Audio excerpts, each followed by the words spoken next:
ठाकुर जी की वाणी है, इष्ट में रखो भक्ति अटूट, शक्ति पाओगे दिल में, रंग दो स्वभाव उनके ही रंग में, पड़ोगे नहीं दुख में।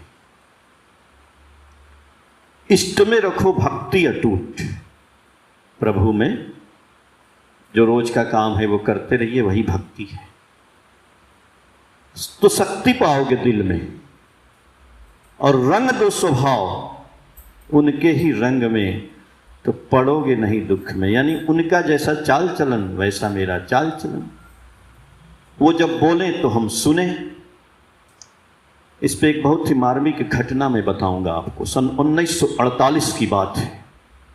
देवघर में तब ठाकुर जी थे। तो देवघर में उस समय इतना बढ़िया रोड वगैरह तो था नहीं।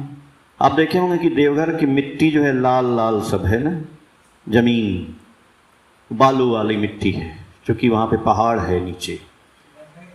तो वहाँ से 3-4 किलोमीटर दूर आश्रम से एक जगह है बमपास टाउन। वहाँ पे एक दादा थे तापोस तपादार नाम के। सन 1948 में वो ननी गोपाल दा के माध्यम से उनकी दीक्षा हुई, और दीक्षा हुई, नई नई शादी भी हुई थी उनकी। उसके बाद दीक्षा लिए, और बेरोजगार थे, कोई काम नहीं कर रहे थे, तो उनको रोजगार भी चाहिए था। तो वो ठाकुर जी से निवेदन भी किए थे काम के लिए कि कहीं काम मिल जाए तो मेरा गुजारा भत्ता हो। तो एक दिन ननी गोपाल दा किसी काम से टाटा नगर जा रहे थे। तो ठाकुर जी उनसे बोले कि अरे ननी, तुम जा रहे हो टाटा नगर, तो वो तापोस के लिए कोई काम ढूंढ के आना, ताकि उसको काम मिल जाए तो उसका घर बार चले। तो ननीदा चले गए टाटा नगर, और वहाँ पे उनके लिए वे काम ढूंढे, और वहाँ से तार भेजे ठाकुर जी के पास कि उनको जल्दी से आप जो है टाटा नगर भेज दीजिए, हम उनके लिए काम ढूंढ के रखें। ठाकुर जी बड़े खुश हुए। तो उनके एक सेवक थे, हरिदास नाम था उनका। बोले कि हरिदास, तुम अभी तापोस के घर पे जाओ और बोलना कि जल्दी से अपना जो है सामान वगैरह बांध लो और ट्रेन पकड़ के टाटा नगर चले जाओ। तो हरिदास दा साइकिल से गए, 3 किलोमीटर दूर था। तो गए और उनके घर पे दरवाज़ा खटखटाए, तो उनकी बहू निकली। बोली हाँ बोलिए। बोले कि तापोस है? बोले हाँ है। तो ठाकुर जी बोले हैं कि जल्दी से आप सामान वगैरह इनका बांध दीजिए, इनको नौकरी मिल गई है, टाटा नगर जाना है ट्रेन से, जितना जल्दी हो सके। बोली ठीक है। तो फिर वो चले आए तो 1-2 घंटे के बाद जो है ठाकुर जी बोले, अरे तुम फिर जाके देखो, फिर पूछो, जल्दी से भेजना है ना उसको, जल्दी जाओ। वो गए, फिर जाके दरवाज़ा खटखटाए। बोले अरे भाई, आप गए नहीं क्या अभी? बोले नहीं, बस सामान बांध लिए हैं, ठाकुर जी से बोल दीजिए, कोई घबराने की बात नहीं है, हम जो है अभी चले जाएंगे।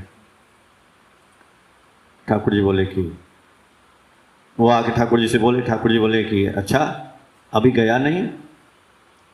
तो थोड़ा और देर हो गया, थोड़ा शाम हो गया, फिर भेजते हैं। अब की बार 2 लड़कों को भेजे, कालो जुआरदार और नीलू जुआरदार। आप नीलू जुआरदार को आप लोग देखे होंगे, काली काली दाढ़ी रंग के पूरा आते हैं, अभी भी हैं वो, बूढ़े से एकदम आते हैं वो।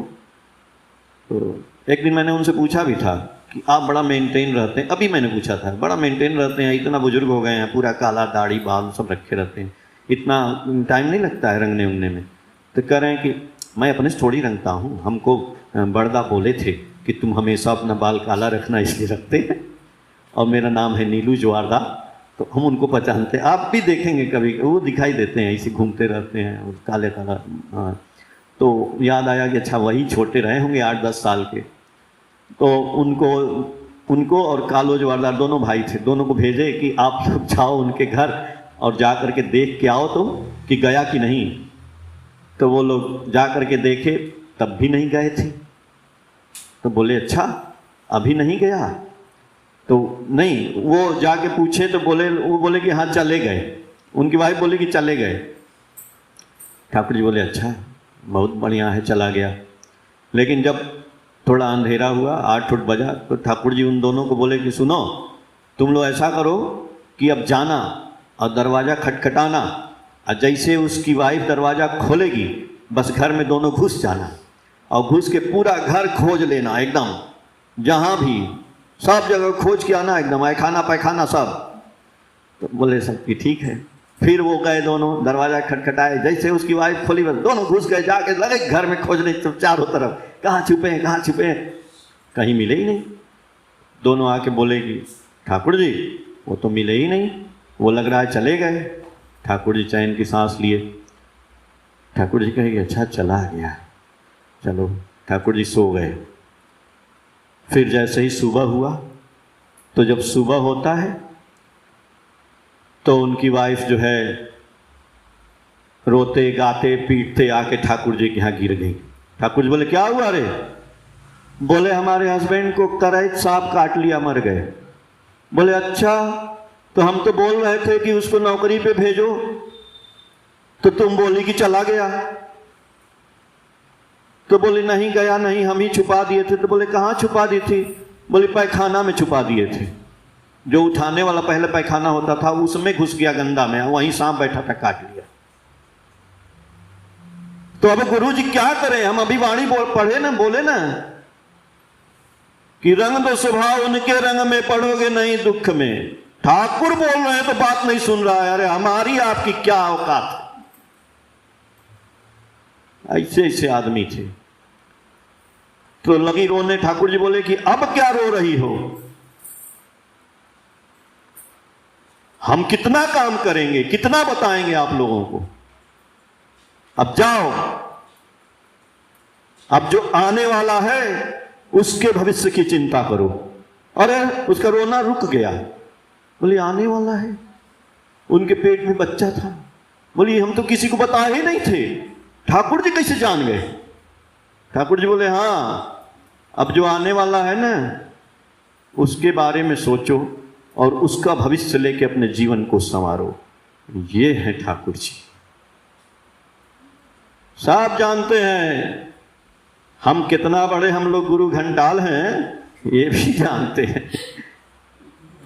हाँ जी, उनसे क्या छुपाना यार, हमसे आपसे न छुपा लोगे। लेकिन ठाकुर जी क्या जानते हैं? अभी नहीं है, हैं आज भी घटनाएं घटती हैं। इष्ट गुरु पुरुषोत्तम प्रतीक गुरु वंशधर, रेत शरीर में सुप्त रह के जीवंत रहते निरंतर। इसीलिए दीक्षा लेकर शिक्षा लेना, आचार्य को धर के सार, आचरणी बोध चलन से ज्ञान समुंदर हो जा पार। पूजनीय आचार्य देव ठाकुर जी ही तो बैठे हैं, आप जाके देखिए, जाके पूछिए, उनसे वार्तालाप करिए। आज की वाणी को इतना ही हम विराम देते हैं।